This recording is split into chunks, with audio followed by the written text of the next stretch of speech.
동안 여러 가지 일들 속에서 지치기도 하고 피곤하기도 하고 또 삶에서 수고하시며 이 자리에 나오신 줄 저는 알고 있습니다. 오늘 그럼 여러분에게 우리가 어떤 하나님의 은혜와 또 안식을 누릴 수 있을까 하는 생각을 해볼 때 오직 하나님의 말씀으로 우리가 평안과 안식을 누리게 될 줄 믿습니다. 세상의 어떤 감동이나 세상의 어떤 눈물이나 감격이나 좋은 말이나 좋은 의미나 좋은 뜻이나 명언이나 따뜻한 교훈이나 아니면 따뜻한 사람들의 이야기나 그런 것들로 우리가 순간적인 만족은 또 순간적인 기쁨은 순간적인 위로는 얻을 수 있겠지만 영이 회복되는 그 은혜는 누리지 못합니다. 오늘 이 말씀을 통해서 하나님 영이 회복되는 우리가 되길 예수님 축원합니다. 이 말씀을 통하여서 우리가 이 예배를 통하여서 우리가 감당할 수 없는 영적인 전쟁을 치러내고 하나님 나라 세워가는 우리 마음 안에 하나님 나라 세워가는 우리가 되길 예수님 축원합니다. 할렐루야. 노아라는 사람이 있었습니다. 당시에 소돔과 고모라 이상으로 악한 시대였습니다. 하나님께서 보시기에 얼마나 악했으면 내가 물로 이들을 쓸어버려야겠다 이렇게 생각을 하실 정도로 그 시대는 악했습니다. 하나님이 탄식을 하셨습니다. 여러분, 하나님이 탄식하실 정도였어요. 한탄하시다. 하나님의 한탄을 들어본 적 있으세요? 아니, 세상 모든 만물을 말씀으로 지으신 분이 전혀 두려울 것도 없고 부족할 것도 없는 분이 탄식하고 한탄한다. 이게 그분과 어울리기는 한 말입니까? 탄식하고 한탄할 수 없는 부분이죠. 탄식하고 한탄하고 후회하고 괴로워하는 하나님 마음이 그랬습니다. 하나님과는 전혀 어울리지 않는 그런 탄식함과 한탄함이 있었습니다. 여러분, 그 하나님의 한탄함과 탄식함을 공감할 수 있으세요? 여러분 안에도 우리 안에도 그런 하나님의 탄식과 한탄이 있습니까? 오늘 성경을 보니까 하나님께서 그렇게 탄식한다고 여호와께서 사람의 죄악이 세상에 가득함과 그의 마음으로 생각하는 모든 계획이 항상 악할 뿐임을 보시고 땅에 사람 지으셨음을 한탄하사 마음에 근심하시고 이르시되 내가 창조한 사람을 내가 지면에서 쓸어버리되 사람으로부터 가축과 기는 것과 공중의 새까지 그리하리니 이는 내가 그것들을 지었음을 한탄함이니라 하시니라. 역사는 여기서 시작해요. 하나님께서 한탄하고 탄식하는 데서 시작돼요. 만약에 우리가 그 한탄과 탄식을 모른다면 조심스럽게 단언하건대 우리는 하나님께 절대 쓰임받을 수 없습니다. 우리는 하나님께 친밀하게 쓰임받을 수 없어요. 만약 내가 하나님의 탄식과 한탄을 모른다면, 공감할 수 없다면 그게 뭐예요? 나랑 무슨 상관이에요?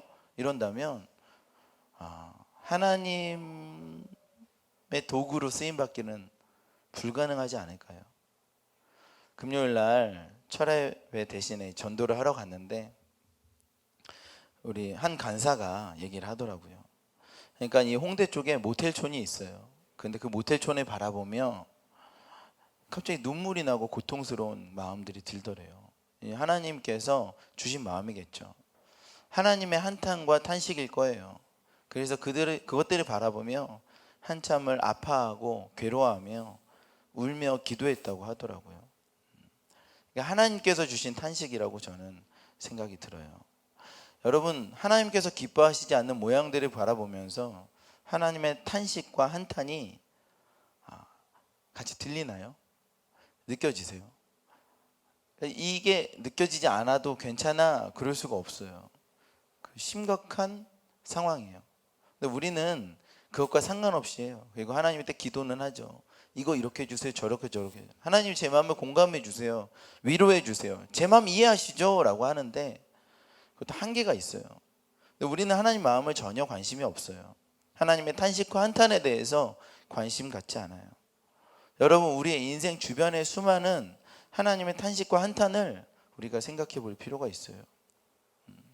우리 마음이 그렇다면 굉장히 어려운 거죠. 저도 그래요. 저도 그 간사가 그렇게 하는 것처럼 제 마음도 한탄과 탄식이 일어나지 않아서 좀 속상했어요. 제가 예전에 알바로 이제 과외를 했거든요. 부천역에서 과외를 했는데, 과외가 끝나고 쭉 내려오는데 거기 모텔촌이 있더라고요. 근데 네온사인들이 번쩍번쩍 하는데 그게 마치 지옥불 같기도 하고 고통의 그런 외침 같아서 그 자리에 앉아 서서 막 기도를 했는데 눈물이 쏟아지기 시작하는 거예요. 그래서 막 기도했던 기억이 있어요. 그 부천역 그 뒤에서 막 기도했던 기억이 있어요. 근데 그때 한탄과 탄식이 어디 갔을까 하는 마음이 제 마음 안에 아쉬움으로 남아 있어요, 여러분. 하나님의 한탄과 탄식을 모르면 하나님께 쓰임 받을 수 없고 하나님과 친밀하다라고 말할 수 없겠죠. 하나님의 한탄과 탄식이 우리 안에 있기를 예수님의 이름으로 축원합니다. 여러분, 우리가 정말 하나님하고 친해지고 싶으면 하나님의 한탄과 탄식이 있어야 됩니다.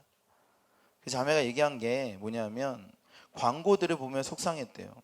신동엽이나 뭐 이런 사람들이요, 그 광고를 합니다. 그 모텔들을 광고를 해요. 옛날에야 그게 수근수근하며 몰래 몰래 하는 죄였지만 지금은 여러분 연예인들이 나와서 그걸 광고하잖아요. 그러면 사람들이 어떻게 생각하겠어요? 이게 트렌드가 되고 유행이 되고 그냥 일상이 되고 생활이 돼버려요. 그러니까 혼전순결이라는 게 다 무너져 버렸어요. 근데 혼전순결이 무너지면 위험해요. 그러니까 가정이 파괴되는 것이에요. 가정이 파괴되는 것. 그러니까 얼마나 무서운 일인지 모릅니다. 사람은요, 영과 혼과 육어로 돼 있어요. 영은 하나님과 교통하는 것이고 혼은 지식과 감정과 의지가 있어요. 그래서 생각하는 거예요. 그리고 육체는 육체가 있어요. 영혼 육이 있죠. 사람도 영혼 육이 있어요. 결혼해서 아이를 낳으면 아이가 내 얼굴을 닮아 있어요. 그런데 내 얼굴만 닮아 있는 게 아니라 내 성격도 닮아 있어요. 더 나아가서는 내 스피릿, 영적인 그런 것도 닮아 있어요, 아이가. 그러니까 이게 뭐냐 하면 남자와 여자의 어떤 성적인 결합은 육체적 결합만은 아니라는 거예요. 영혼 육의 결합이에요. 영혼 육의. 그래서 그렇게 결합했을 때 헤어지잖아요. 결혼하면 다행이에요. 그런데 헤어지면 어떻게 되는가? 육체는 분리됐지만 영혼은 그렇게 쉽게 분리되지 않아요. 영혼은 결합할 때도 깊게 결합이 되고 분리될 때도 쉽지 않아요. 그래서 그렇게 결합이 되고 분리될 때 헤어졌단 말이에요. 근데 영혼은 여전히 영향을 미치고 있어요. 근데 떨어질 때 서로의 영혼에게 엄청나게 그 데미지를 주면서 딱 떨어지는 거예요. 그러니까 많은 그런 지금은 자기 육체의 욕구들을 마음껏 즐기는 것을 사람들이 용인하고 거기다가 더 부추긴다. 그러면 사람들의 영혼이 파괴되는 거죠. 사람들이 영혼이 파괴되면 그 영혼으로 하나님을 만날 수 있는 컨디션이 다 무너져 버려요. 그러니까 사단은 전략적으로 하나님을 만나지 못하게 하는 모든 삶의 조건들을 만들어 놓고 있어요. 이런 치열한 영적 전쟁 속에서 우리는 살아가고 있어요. 그런데 우리가 그것들을 바라보며 하나님의 탄식과 아픔을 느끼지 못한다면 우리는 어떻게 하나님하고 친하다고 말할 수 있겠어요? 하나님께서 우리 노아에게 방문하셨어요. 노아에게 방문하셔서 하나님의 탄식과 한탄을 나누어 주셨어요. 여러분이 주부입니까? 학생입니까? 아니면 취업을 준비하고 있어요? 아니면 뭘 준비하고 있든지 간에 우리 안에 하나님의 한탄과 탄식과 하나님의 꿈과 비전이 없다면 우리가 하는 모든 일들은 하나님의 일이라고 할 수 없을 거예요. 내 안에 하나님의 탄식과 아픔이 있습니까? 거기서부터 하나님의 일은 시작되는데 오늘 노아에게 하나님께서 만나 주셔서 하나님의 탄식과 한탄을 나누어 주셨어요. 그러니까 노아가 그것을 보게 되었어요.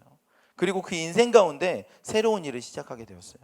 다른 사람들은 그 당시에 100살 이하의 첫 아이를 낳았어요. 노아는 500살에 첫 아이를 낳았어요. 그러니까 노아의 인생을 유추해 보자면 얼마나 많이 좌절하고 낙심했을지 몰라요. 그 당시에 아이를 낳는다는 건 그 인생 가운데 엄청난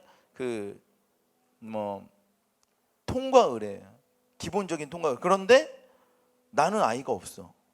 그 노아의 인생에서 굉장히 낙심하고 좌절했을 것이에요. 나는 왜 아이가 없지? 다른 사람은 100살 이하의 나이를 낳는데 나는 200살이 되고 300살이 되고 400살이 되고 500살이 돼도 아이가 없어요. 아이가 없다는 건 가정이 없다는 것이고 상속자가 없다는 것이고, 고대의 친족사회, 시족사회에서 아이가 없다는 것은 굉장히 그 수치스러운 일이었을 거예요. 그런데 아이가 없었어요. 그러던 중에 500살에 아이가 생겼어요. 그러니까 노아의 인생은 그렇게 만만치 않았어요. 그리고 500살에 아이가 생기기 전에 하나님이 노아를 만나주셨어요. 계산하기로는 한 480살 정도에 노아가 하나님 만났다고 계산해요. 그러니까 아이가 없고 아무것도 없는, 나는 뭘 하려고 태어났을까?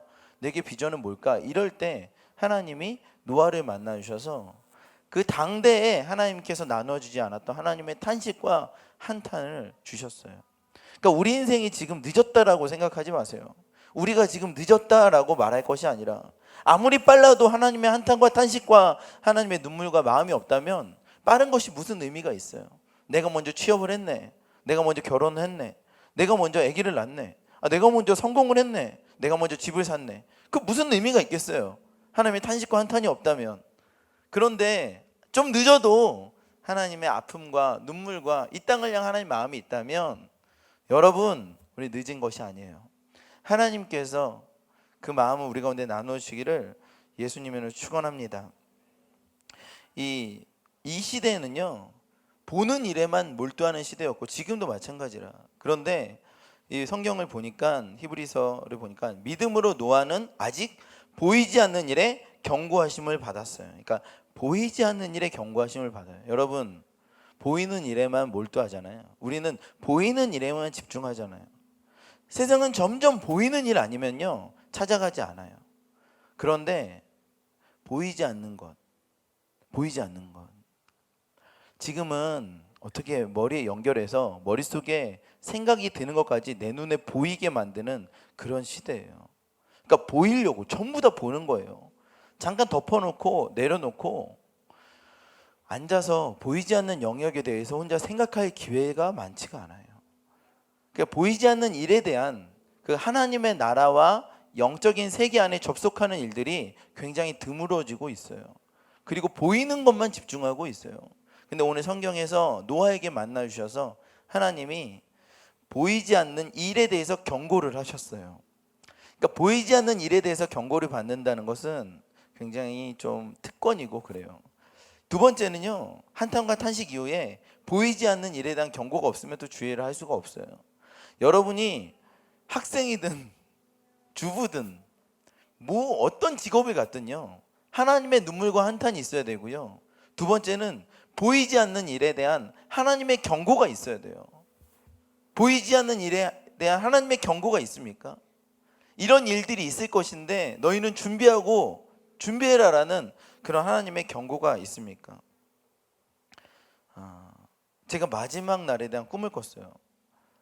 한 두 달 전에 꿨나? 내가 간사들한테 얘기했는데, 꿈을 꾸는데 제가 지금도 생각해 그건 꿈이 아니었어요, 거의. 그러니까 제가 꿈에서 깼다 이런 느낌이 안 드는 거예요. 이렇게 꿈을 꾸고 이러고 있다가 꿈을 꾸고 딱 돌았는데 꿈에서 딱 깼다 이게 아니라 그냥 내 아내가 여기 있는 거야, 지선자매가. 그러니까 나는 잠 잔 적이 없어요. 실컷 어떤 영화를 보고 딱 돌렸는데 꿈이었구나 이런 느낌이 하나도 안 들고 아내가 여기 있네. 그러니까 저는 그것을 환상이라고 그냥 개인적으로 생각을 해요. 제가 밤에 자다가 환상을 본 거라. 내용은 어떤 내용이냐면, 제 친구 선교사 한 명과 같이 목동 근처를 이렇게 돌아다녔어요. 혼자 둘이 같이 가는데 그 느낌이 으스스하고 황폐하고 황무한 느낌이었어요. 계속 걸었어요. 그런데 저쪽에서 이상한 장면이 하나 있었어요. 보니까 말 두 마리가 이렇게 교배를 하고 있었어요. 짝짓기 같은 거예요. 그러니까 야, 어떻게 신기하다, 길거리에서 어떻게 저런 큰 말이 저럴 수가 있지? 야, 가자 이러고 갔어요. 근데 또 다른 동물이 거기서 교배를 하고 있는 거예요. 그래서 내가, 야, 길에서 이게 왜, 신정동 이 동네에서 왜 이러냐? 그러고 야, 빨리 집에 가야겠다 이러고 목동역으로 갔어요. 목동역으로 갔더니 날은 화난데 사람들이 다 지하철 끊겼다 그러더라고. 그래서 뭐 지하철이 왜 끊겨? 딱 갔는데 목동역 8번 출구인가? 지하철이 정말로 셔터가 내려가 있고 속이 껌껌한 거예요. 밖은 화난데. 그래서 약간 느낌이 이상하더라고. 빨리 집에 가고 싶은데 어떡하지? 그 당시 집이 제 방화동이었거든요. 빨리 집에 가야겠다. 근데 집에 갈 수가 없으니까 그 근처에 아는 분의 집에 들어갔어요. 집에 들어가려고 하는데 1층, 2층에 사는 분들이 저를 못 들어오게 하는 거예요. 들어오지 말라고. 그 세입자들이 전부 다 저를 못 들어오게 해요. 그래가지고 내가 들어갈게요 그랬는데 3층에 계신 분이 내려와서 저를 데리고 들어갔어요. 저희 선교사랑 같이. 들어갔더니 그 집안에 저희 집사람은 없고 뭐 서인이랑 서우랑 있더라고요. 그리고 이렇게. 근데 밖에는 전쟁터예요. 그러니까 뭐 이렇게 분명하게 폭발이 일어나고 그런 것 같지는 않은데 저쪽에는 끌려다니고 저쪽에는 누가 잡아가고 막 그런 게 있는 거예요. 그러니까 그 느낌이 지금도 약간 으스스해요. 야, 황량하게 이렇게 황량할 수가 있는가. 그 전에 그게 올라가기 전에 이런 장면이 있었어요. 돌아가는데 골목을 돌아가서 그 집으로 가는데 어떤 남자 여자 둘이서 이러고 있더라고. 벽에서. 뭐해요? 그랬더니 저 동물들이 짝짓기 하는 거 보려고요 이러는 거예요. 그래서 그래요? 이러고 올라갔어요.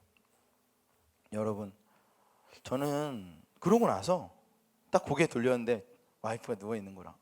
꿈이 아니었어요. 이거 뭐지? 저는 그게 마지막 날이 아닌가 하는 생각이 들어요. 저는 이게 아니면 이 시대인가? 라는 생각이 들어요. 여러분, 이 시대가 이렇게 황량하고 황무합니다. 하나님의 임재와 하나님의 숨결이 느껴지지 않는 그 황무함을 여러분 아세요? 인간이 짐승이 되어버려서 육체가 되어서 오로지 자기의 욕구만을 채우려고 하는 짐승처럼 되어버린, 그리고 그 짐승을 구경하는 수많은 사람들. 영화를 보죠. 여러분 생각해 보세요. 우리가 생각해 봅시다. 우리가 만약에 몰래카메라를 설치해서 남의 집을 엿본다고 생각해 보세요. 남의 집 안방을 엿본다. 그러면 그렇게 설치한 사람은 죄인입니까 아닙니까? 죄인이 아니에요. 죄인이잖아요. 그리고 그것을 탐닉하고 보는 사람은 죄인입니까 아닙니까? 죄인이잖아요. 그런데 합법적으로 하는 게 영화예요. 합법적으로 만드는 게 그 배드신 이런 거라. 그거는 그 사람의 그런 욕구와 욕망을 사람들의 그렇게 보고 싶지만 죄이기 때문에 못 보는 것을 합법적으로 만들어서 탐닉하게 하는 게 그 영화 아닙니까? 아니에요. 근데 우리는 늘 그것에 돈을 내고 늘 보는 거예요, 그냥. 근데 우리 마음속에는 몰래카메라 설치한 사람과 동일한 그런 죄에 대한 욕망이 있는데 한쪽에서는 그것이 합법적이고 예술이고 한쪽은 죄란 말이라. 여러분, 우리 안에 있는 그런 죄가 얼마나 심각한지 몰라요. 근데 점점 더 그게 점점 더 어떤 제어도 받지 못하고 제한도 받지 않고 펼쳐지고 있어요. 많은 사람들이 그 죄를 더 부추기고 충동시키며 살아가고 있는 거예요. 우리가 이런 시대를 살아가고 있어요. 그리고 그 황무한 그 순간에 저희가 느꼈던 그 황무한 마음, 이제 어디로 가야 되나? 목동역은 문이 잠겼고 밖에 나가면 사람들이 잡아가고 내가 어떻게 해야 되지? 내 가족들은 다 어디 갔지? 라는 그 순간이 우리 가운데, 여러분 제가 협박하는 게 아니라 올지도 모르고요, 지금일지도 모릅니다. 얼마나 두렵고 무서운 날인지 모르겠습니다. 여기서 우리는 무엇을 해야 됩니까? 우리가 어떻게 살아야 돼요? 이런 시대를 우리가 살아가고 있어요. 이 홍대는 그런 시대 중에 가장 어둠의 권세가 견고한 진들을 쳐서요, 한쪽은 엄청난 클럽들이 있고 한쪽은 엄청난 쇼핑센터와 뭐 이런 것들이 막 있죠. 어떻게 이렇게 많은 젊은이들이 이 자리에 모이는지 모르겠어요. 매일마다 여러분 홍대에 오지만 깜짝깜짝 놀라요. 전국에 있는 청년들이 여기 다 모인 것 같아요. 그러지 않습니까? 근데 그들의 문화, 그들이 하는 옷차림, 그들이 입는 옷과 그들의 행동이 얼마나 좀 안타까운지 모릅니다. 청년들이, 형제들은요, 온몸에 문신하는 형제들이 많아요. 점점 더 많아지는. 자매들은 점점 더 선정적인 옷을 입고, 그러니까 제가 지금 야 이 죄인들아 이렇게 정죄하는 게 아니라요, 어둠의 권세들이 그렇게 속여서 사람들을 힘들게 하는데 기독교인들은 뭐하냐, 노아와 같은 사람은 없는 거예요. 하나님의 탄식과 한탄을 가진 사람은 없이 우리 역시도 우리 인생만 생각하고 또 그것이 얼마나 죄인지를 모르고 그냥 살아가는, 그러니까 우리의 현재가 얼마나 안타깝습니까? 여러분, 그러나 우리가 하나님의 비전을 가지고 오늘 이 자리에 하나님의 군사요, 하나님의 도구요, 하나님의 사명을 가진 사람들로 모인 줄 믿습니다. 그냥 우리 인생만이 아니라 하나님이 월드미션 교회를 홍대 한가운데 두시고 예배를 통하여서, 약자잖아요. 건물도 없어요. 아무것도 없어요. 자랑할 만한 것이 없어요. 근데 하나님은 그런 사람들 통해서 일해요. 이름 없이 약자고 가진 것 없는 그런 하나님의 능력은 그런 사람들 통해서 드러나요. 하나님 우리를 여기 보내시면 큰 쇼핑센터를 하나 만들어서 기독교 기업처럼, 어떤 뭐뭐 랜드처럼, 뭐뭐 SL처럼 이렇게 멋지게 부유하게 그렇게 일 안 하시고, 하나님은 그냥 혈혈단신으로 몸뚱아리만 있는 사람들 보내서 그 사람들 통해서 예배 받으시고 하나님 역사하셔서 하나님의 영광을 드러내시는 일에 우리가 부름을 받았어요. 이 사명이 우리 안에 있어요. 그리고 하나님은 원래부터 이렇게 일하세요. 아무것도 없는 사람들 통해서 일하세요. 그래야 하나님의 영광이 나타나요. 한번 전쟁을 해보는 거죠. 하나님만 붙잡고 예수의 이름으로 사는 사람들과 세상과 충돌을 했을 때 누가 이기나요? 전략도 없고 절충점도 없어요. 그냥 가서, 다가가서 예수님 믿으세요? 안 믿어요? 그럼 뭐 믿으세요? 제가 물어봤어요. 뭐 믿으세요? 그러니까 돈 믿으세요? 아니, 뭘 믿고 살 거 아닙니까? 세상 사람들이. 제가 이렇게 공격적으로 하지 않지만 뭐 믿으세요? 뭐 다른 거 뭐 믿으세요? 권력 믿으세요? 배경 믿으세요? 학벌 믿으세요? 자기를 믿으세요? 자기의 절제력을 믿으세요? 뭘 믿으세요? 생각해 보세요 한번. 뭘 믿고 사는지. 그리고 그게 그 믿는 당신에게 진짜 성공을 줄 거라고 생각합니까? 성공을 주겠어요? 그렇지 않잖아요. 그럼 그거 믿어서 살면 되겠어요? 이렇게 충돌하면요, 전력도 없고 아무것도 없지만 그 복음이요, 그 복음이, 그 영혼이 정말 하나님의 택한 사람이라면 들어가지 않겠어요? 여러분, 우리 가운데 그런 능력이 있어요. 이 하나님은요, 그들을 구원하기 위해서 이 자리에 오셨어요. 하나님은 여전히 이들을 구원하기 원하세요. 믿으십니까? 우리가 홍대 사람들 다, 이 땅의 청년들 다 정죄하고 너네 잘못했어 그러려고 온 게 아니라 우리가 그들을 구원하러 왔어요. 제가 이번 주에 2명과 상담을 했어요. 한 명은 누구냐 하면은 음란한 영상에 중독된 사람이었어요. 기독교인이고 그래도 신앙이 좀 있다는 사람인데 솔직하게 말해주더라고요. 그래서 제가 너무나 속상하고, 그 중독이 그 정도로 될 정도로 어떻게 살았지? 그런 거 하나. 또 한 분은 술과 뭐 담배에 여전히 중독되어 있는 분이세요. 끊고 싶은데 못 끊는다는. 그러니까 그 중독이라는 게 이렇게 자기가 원하지도 않는데 거기에 이렇게 끌려가는 거잖아요. 그러니까 자기가 원하지 않는데 계속 끌려가는 그 모양의 비참함이 늘 자기를 더 좌절시키고 낙심시키고, 그래서 예수 그리스도의 십자가를 경험했음에도 불구하고 십자가의 기쁨을 거의 누리지 못하고 사는 그 영혼이 너무 불쌍해서, 그리고 그 처지가 너무 낙담이 돼서 제가 주님 어떻게 이럴 수가 있나요? 어떻게 하죠? 하는데 하나님이 저한테 그럼에도 불구하고 정말 네가 이렇게 외쳐줬으면 좋겠다는. 뭔데요? 그러니까 그 사람들이 하나님의 자녀다. 그 사람 한 명 한 명의 이름을 외치면서 그는 하나님의 자녀다. 지금 비록 그러할지라도 그는 하나님의 자녀고 천국의 영광스러운 시민이다. 외칠 수 있겠냐? 외치기가 너무나 부끄럽고 힘들지만 제가 외쳤어요. 소리 질렀어요. 눈물이 나지만 외쳤어요.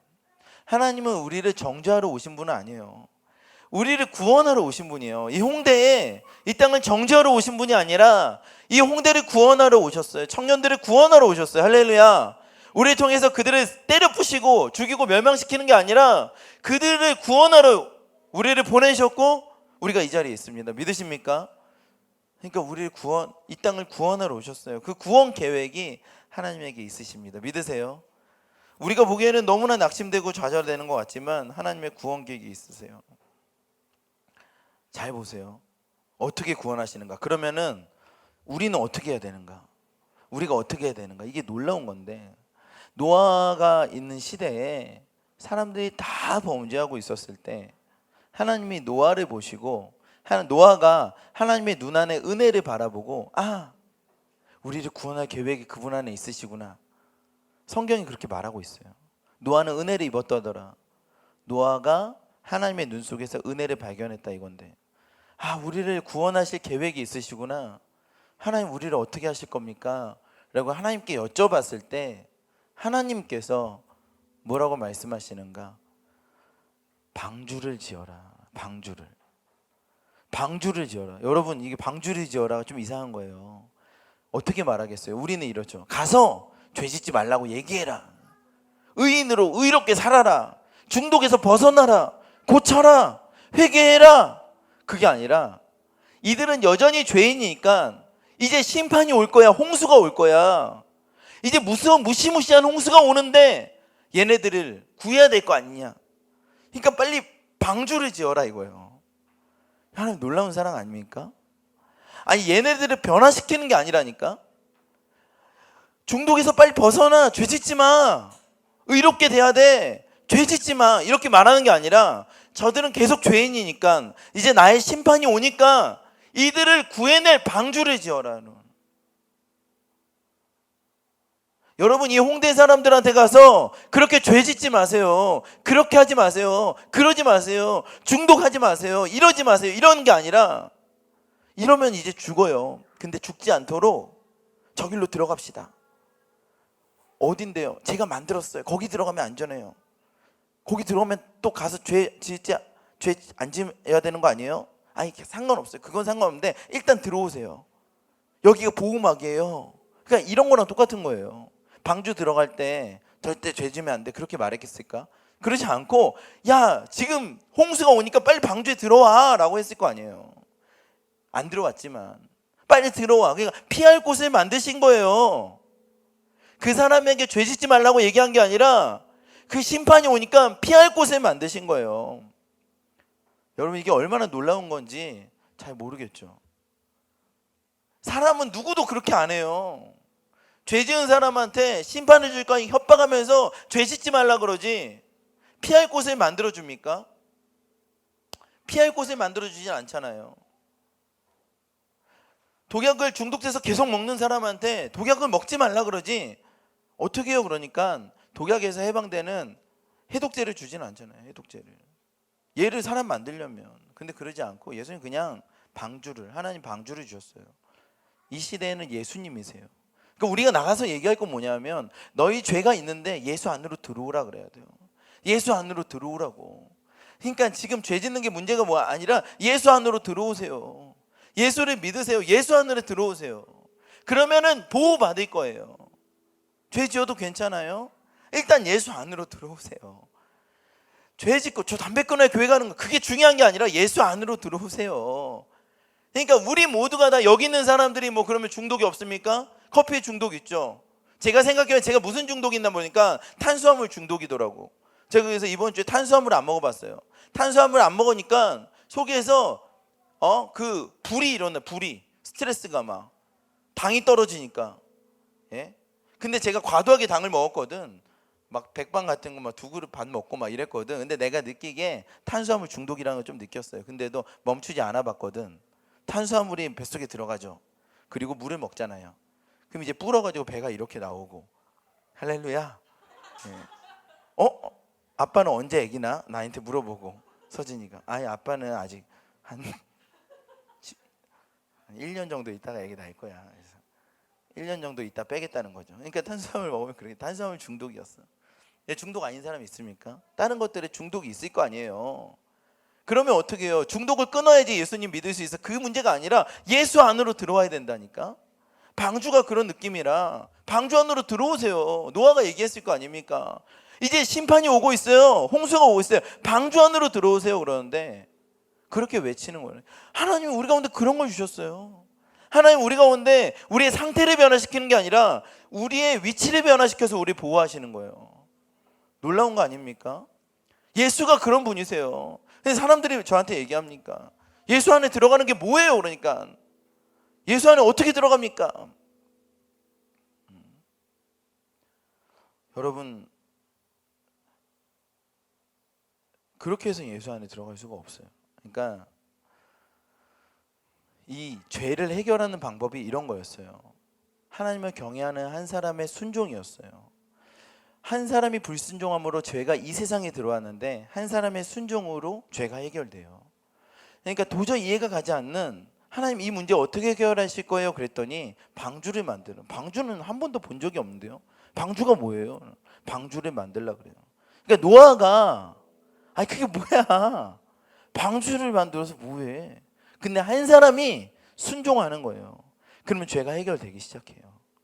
그러니까 죄를 해결하는 방식은 도저히 이해할 수 없는 한 사람이 그 내용을 하는 사람이 순종하는데 그 순종함 안에는 뭐가 있는지 성경에 말하고 있냐면 경외함이 있어요. 그러니까 성경은 이렇게 말하고 있습니다. 히브리서를 다시 한번 11장 6절을 보면 믿음으로 노아는 7절인가? 아직 보이지 않는 일에 경고하심을 받아 경외함으로 방주를 준비하여. 그러니까 경외함이 없이는 하나님께 순종할 수 없어요. 죄를 이 땅의 죄를 해결하는 방식은 단 하나인데 그게 뭐냐면 한 사람의 하나님을 경외함으로 하는 순종이에요. 이해할 수 없는 일에 대한 순종. 여러분 우리 인생 가운데 어떻게 살아야 됩니까? 그러니까 이 시대에, 이 악한 세대에 그러면은 목사님 어떻게 하라는 거예요? 하나님을 경외하고 순종하라는 것이에요. 여러분 하나님께 순종하겠습니까? 내 인생을 주님께 올려드리겠어요, 여러분? 여러분 이 문제 굉장히 중요한 문제예요. 이 시대의 악을 해결할 수 있는 문제인데 한 사람의 순종이 필요해요. 에이 목사님 또 그러면은 또 선교사 하라고, 하나님께 우리의 삶을 드릴 사람은 지금 일어나십시오 이러면은 또 선교사, 결국에는 선교사라는구나. 아니요, 선교사 할지 과학자 할지 뭔지는 모르죠. 그냥 제가 얘기하는 건 주님을 신뢰하고 주님께 내 삶을 드립니다라고 해보자 이거예요. 우리 너무 주님을 막 선교사 하겠다 이렇게 생각하지 말고요. 그냥 이렇게 고백해 보자는 거예요. 제 삶의 주인은 주님이시고요. 내 생각과 달라도 내 인생 주님 뜻대로 하십시오라는 고백을 해서 주님이 부르시면 거기에 가자 이거예요. 그걸 통해서 이 시대가 변화되고 이 땅이 변화되는 거예요. 한 사람의 순종을 통해서. 한 사람의 순종이 필요해요. 하나님의 경외함으로. 제가 하나님께 기도했어요. 하나님, 그렇게 하나님 한 사람의 순종이 필요하면 제 인생을 주님께 받으세요. 제 29살에 주님께 이렇게 그냥 드렸어요. 그리고 이렇게 써주세요, 저렇게 해서 이거는 꼭 해줘야 돼요, 이런 거는 얘기 안 할게요. 여러분은 지금 그냥 한 사람의 한 존재가 주님께 올려드려지는, 올려드려지려고 애쓰는 그 장면을 제가 얘기해 주는 거예요. 그냥 주님께 한번 드려봤어요. 주님, 이 땅에 60억 인구가 있는데 저는 뭐 아무것도 아니죠. 그런데 그냥 제 인생 주님께 드릴게요. 주님이 성모야, 내 마음대로 해도 되냐? 주님 마음대로 하세요. 그래서 제가 지금까지 얘기하자면 긴데 지금까지 주님께 삶을 애써서 드리고 있어요. 하나님 보시기에는 네가 언제 나한테 인생을 줬냐? 네 마음대로 하는 거지 라고 하실지 몰라도 제가 지금 이 순간에도 하나님께 고백하는 건, 하나님 제 인생을 마음대로 쓰세요라는, 주님이 살라 그러면 살고 죽으라면 죽을게요, 주님 마음대로 쓰세요라는 고백은 하고 있어요. 그러니까 그 고백이 내 인생이 다 받쳐주는지 모르겠지만 저는 주님께 삶을 드립니다 고백하고 있어요. 그리고 그 고백을 통해서 하나님은 이 세대에 방주를 세우실 줄 믿습니다. 예수님도 그러하셨어요. 여러분, 제가 하고 싶은 얘기는 뭐냐면 하나님께 삶을 드려보자는 거예요. 그러니까 예상하고 예측하고 계산하지 말고 하나님께 한번 삶을 드려보자. 그 한 사람의 순종을 통해서, 한 사람이 하나님을 경외함을 통해서 그 죄를 해결해 나가시는 거예요. 우리를 통해서 그 일을 해결해 나가시는 거예요. 너무나 방법은 단순하죠. 아무것도 아닌 것 같죠. 여기 보세요.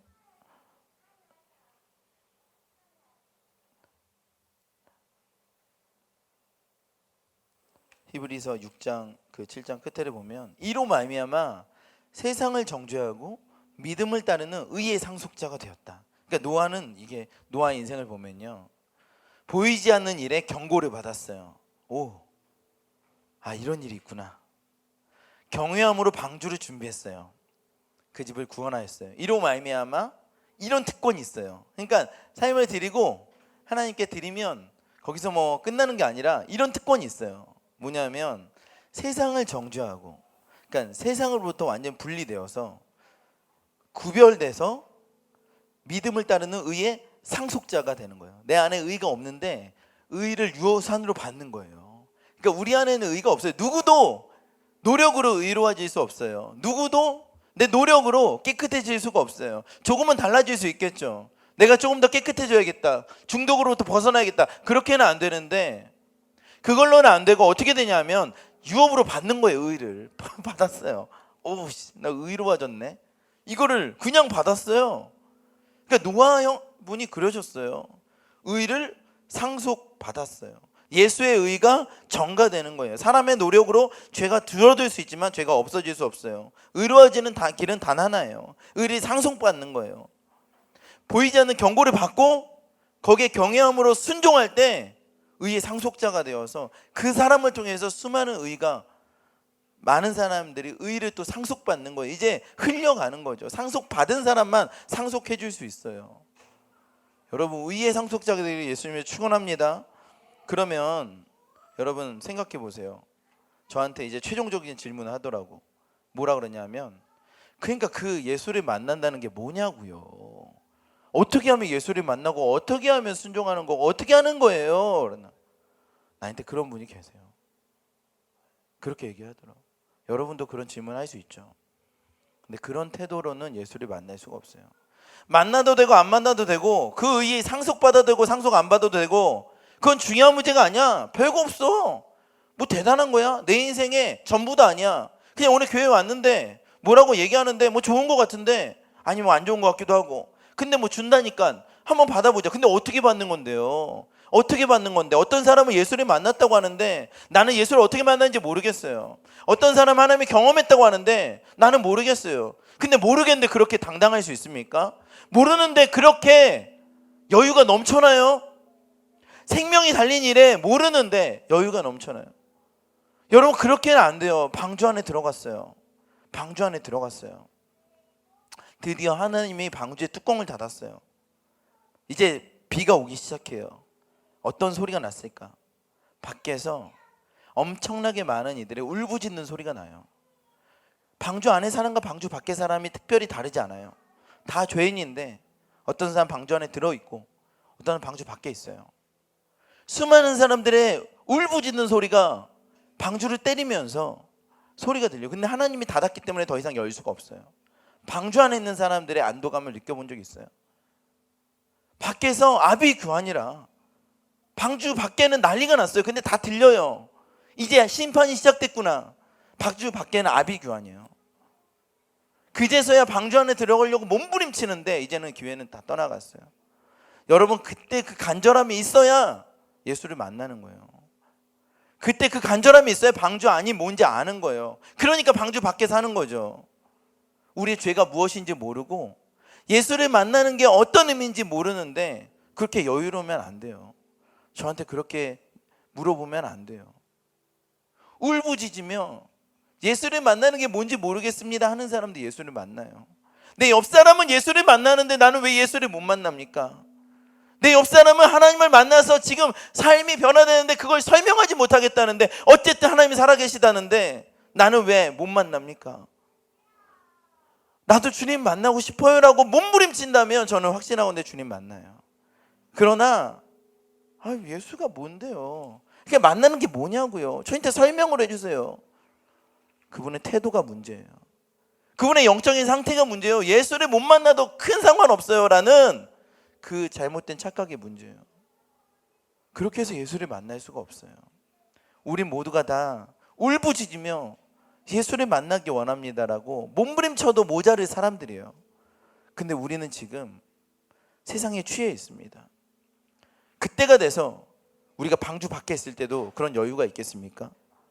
그때가 돼서 우리가 방주 밖에 방주문을 두드릴 때도 그런 여유가 있겠어요?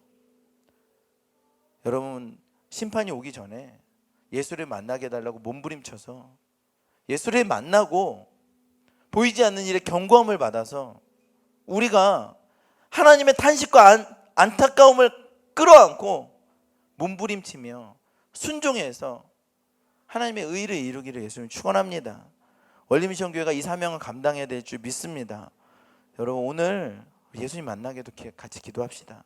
그냥 놀러 온 사람도 있을 수 있고요, 그냥 한번 와본 사람도 있을 수 있는데 오늘 예수를 만나기로 간절히 기도하는 사람은 저는 예수를 만날 수 있다고 생각해요. 제가 어떻게 보증하냐? 그러나 하나님은 이 자리에 계시고 우리가 우리 마음 안에 있는 간절함을 가지고 하나님 만나고자 하면 말로 설명할 수 없는 사건이 우리 가운데 있으며 우리 인생이 달라질 줄 믿습니다. 하나님 오늘 우리를 만나고자 오셨죠? 우리 정죄하러 오신 분 아니세요. 내가 너를 안아주고 내가 너를 끌어안아서 내가 너의 방주가 되기 원한다고. 참 놀라운 거예요. 죄를 지었는데 더 이상 죄 짓지 마가 아니라 방주로 들어오라 그래요. 그냥 야, 남들이 때리니까 여기로 피해라고 하는 거예요. 너가 죄 지었으니까 그걸 당해도 돼가 아니라 피할 곳을 주신 거예요. 피할 곳을. 그 안으로 들어가는 일에 대해서는 열정적이어야 되지 않겠어요? 그 안으로 들어가는 일에 대해서는 간절해야 되지 않겠습니까? 우리 시간 한번 같이 기도했으면 좋겠습니다. 주님, 우리가 예수를 만나기 원합니다.